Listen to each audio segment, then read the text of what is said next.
Halo semuanya, hari ini kita akan mempelajari materi bab pertama ekonomi kelas 11, yaitu tentang pendapatan nasional. Di pertemuan pertama ini akan ada 4 pokok bahasan. Yang pertama yaitu pengertian pendapatan nasional, yang kedua manfaat perhitungan pendapatan nasional, yang ketiga faktor-faktor yang mempengaruhi pendapatan nasional, dan yang keempat, komponen pendapatan nasional. Nah, sebelumnya, apa kalian tahu apa itu pendapatan nasional? Kita langsung aja ke pengertian pendapatan nasional.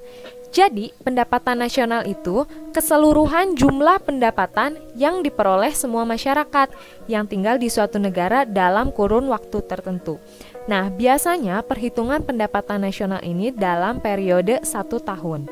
Nah, karena ini keseluruhan jumlah pendapatan yang diperoleh semua masyarakat di suatu negara, jadi semakin tinggi pendapatan masyarakatnya, maka pendapatan nasionalnya pun bisa semakin tinggi. Kita masuk ke pokok bahasan yang kedua, yaitu manfaat perhitungan pendapatan nasional. Yang pertama, untuk mengetahui struktur perekonomian suatu negara. Yang kedua, membandingkan perekonomian antar negara. Yang ketiga, mengetahui perkembangan perekonomian dari tahun ke tahun. Jadi, dengan adanya data pendapatan nasional setiap tahun, maka suatu negara bisa dengan mudah melihat perkembangan pendapatan nasional dari tahun ke tahun, apakah mengalami kemajuan atau kemunduran. Dan yang keempat, pedoman bagi pemerintah untuk mengambil kebijakan yang berkaitan dengan perkembangan ekonomi nasional. Pokok bahasan selanjutnya yaitu faktor-faktor yang mempengaruhi pendapatan nasional. Yang pertama yaitu kualitas sumber daya manusia. Tenaga kerja yang unggul dan memiliki kompetensi sesuai bidang pekerjaannya dapat menerima upah yang lebih tinggi. Nah, ketika pendapatan masyarakatnya tinggi, maka pendapatan nasionalnya pun akan tinggi. Tentunya, pendapatan yang diperoleh oleh masyarakat yang memiliki keahlian dan yang tidak memiliki keahlian pasti berbeda dong. Contohnya, jika di negara-negara maju, mengapa pendapatan nasionalnya bisa tinggi? Karena mayoritas masyarakatnya memiliki pendapatan yang tinggi, karena mereka memiliki pendidikan yang tinggi dan memiliki keahlian. Yang kedua, yaitu keadaan sumber daya alam. Semakin banyak sumber daya alam suatu negara dan digunakan untuk berproduksi, maka akan menghasilkan keuntungan yang melimpah. Kenapa bisa menghasilkan keuntungan yang melimpah? Karena dengan memiliki sumber daya alam yang banyak, maka negara tersebut mampu melakukan ekspor, sehingga akan memperoleh keuntungan yang banyak. Dan yang ketiga, yaitu ketersediaan modal. Suatu negara yang memiliki modal besar untuk mengolah sumber daya dan melakukan produksi dapat dipastikan pendapatan nasionalnya akan tinggi. Nah, ini hampir sama dengan yang sumber daya alamnya banyak ya. Jadi, ketika suatu negara memiliki modal yang besar, ia akan melakukan produksi yang banyak gitu. Jadi, dia bisa memperoleh pendapatan yang tinggi. Contohnya ini adalah negara-negara maju. Nah, sekarang lanjut ke bahasan yang keempat, yaitu tentang komponen pendapatan nasional. Yang pertama, yaitu GDP. Ada yang tahu apa itu GDP?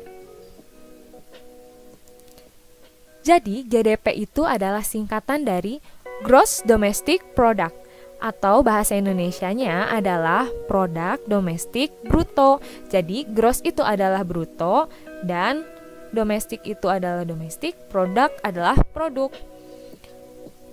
Jadi, GDP ini adalah jumlah seluruh produk berupa barang dan jasa yang dihasilkan oleh warga di suatu negara, baik warga negara itu sendiri maupun warga negara asing dalam waktu 1 tahun. Nah, jadi ingat ya, kalau GDP itu adalah warga di suatu negara, yang artinya warga yang tinggal di suatu negara. Kalau GNP, yaitu Gross National Product, atau bahasa Indonesianya adalah produk nasional bruto. GNP adalah jumlah seluruh produk berupa barang dan jasa yang dihasilkan oleh warga negara dalam waktu 1 tahun. Nah, bisa kan bedain warga di suatu negara dan warga negara? Jadi, kalau warga di suatu negara itu bisa warga lokal atau warga asing. Sedangkan warga negara adalah seseorang yang memiliki kewarganegaraan. Contohnya kalau misalnya warga di suatu negara, misalnya orang Amerika, orang Belanda, orang Singapura yang tinggal di Indonesia, itu bisa dihitung pendapatannya ke GDP. Sedangkan kalau misalnya GNP, itu kan warga negara. Jadi orang yang kewarganegaraan tersebut, misalnya mau menghitung pendapatan nasional negara Indonesia. Nah, warga negara Indonesia yang memiliki kewarganegaraan Indonesia baik tinggal di luar negeri seperti Singapura, Belanda, atau Jerman, nah pendapatannya tuh dihitung. Tapi kalau warga negara asing yang tinggal di Indonesia, untuk perhitungan GNP itu tidak dihitung. Paham kan sampai situ? Nah, jadi ini ada rumus untuk perhitungan GNP. Jadi, untuk perhitungan GNP, GDP, yang ini ya, GDP dikurang pendapatan faktor neto dari luar negeri. Nah, untuk mengetahui pendapatan faktor neto luar negeri ini, kita harus menghitung pendapatan WNA dalam negeri dikurangi pendapatan WNI di luar negeri. Jadi, pendapatan warga negara asing yang tinggal di dalam negeri dan pendapatan warga negaranya yang tinggal di luar negeri. Yang ketiga yaitu NNP atau Net National Product. Jadi Net National Product adalah hasil produksi yang dihasilkan oleh suatu negara setelah dikurangi penyusutan modal. Nah, jadi rumus dari NNP yaitu GNP dikurangi penyusutan. Nah, jadi dalam selanjutnya NNI atau Net National Income. Jadi Net National Income ini adalah NNP atau Net National Product setelah dikurangi dengan pajak tidak langsung. Nah, ini rumusnya ya. NNI sama dengan NNP dikurangi pajak tidak langsung. Dan selanjutnya yaitu PI atau Personal Income. Nah, jadi personal income ini adalah pendapatan yang secara formal diterima oleh masyarakat. Nah, jadi rumusnya PI sama dengan NNI dikurangi dana sosial jika ada, pajak perusahaan, laba, dan iuran asuransi, kemudian ditambah transfer payment. Dan yang terakhir yaitu disposable income atau disingkat DI. Adalah pendapatan yang benar-benar diterima oleh masyarakat dan siap untuk dibelanjakan. Nah, rumusnya DI sama dengan PI dikurangi pajak langsung. Kita langsung masuk ke contoh soal. Perhatikan data berikut dalam triliun rupiah. GDP 1.600, penyusutan 120, pajak langsung 240, pajak tidak langsung 90, pendapatan masyarakat Indonesia di luar negeri 80, pendapatan warga negara asing di Indonesia 140. Berdasarkan data tersebut, hitunglah besarnya Net National Income atau yang biasa disingkat NNI. Jadi, kalian harus tahu rumus NNI. Apa rumus NNI? Nah, ini dia rumusnya. NNI sama dengan NNP dikurangi pajak tidak langsung. Nah, sekarang coba kalian cari, ada nggak NNP-nya? Nggak ada kan? Nah, kalau pajak tidak langsung, ada ini ya, pajak tidak langsung 90 triliun.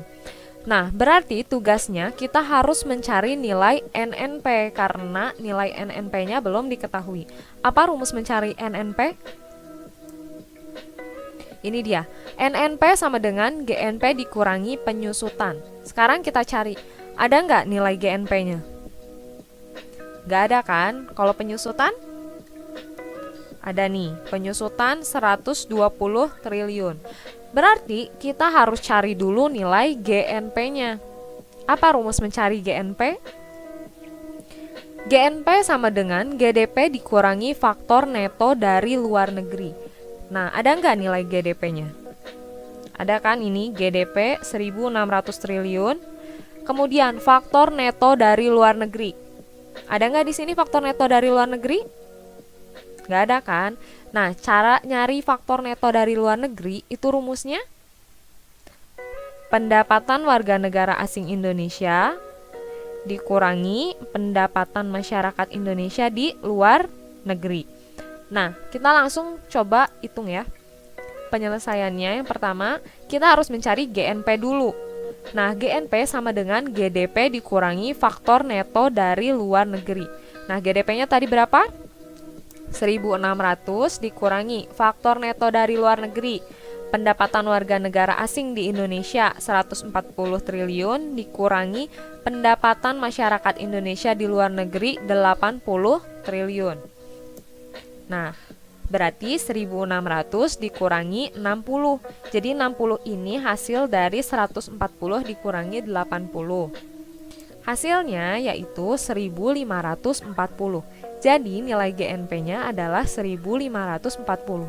Setelah diketahui nilai GNP, barulah kita bisa menghitung nilai NNP.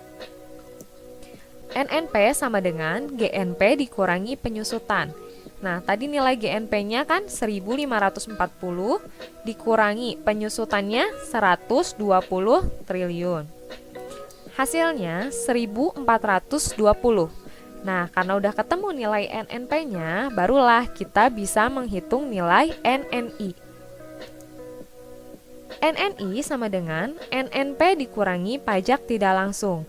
Nah, nilai NNP-nya 1.420 triliun dikurangi tadi pajak tidak langsungnya berapa? 90 triliun. Jadi 1.420 dikurangi 90, hasilnya 1.130 triliun. Jadi nilai NNI-nya adalah 1.130 triliun. Nah, jadi sampai sini dulu bahasan materinya. Kita lanjut lagi di pertemuan berikutnya. Sampai jumpa lagi.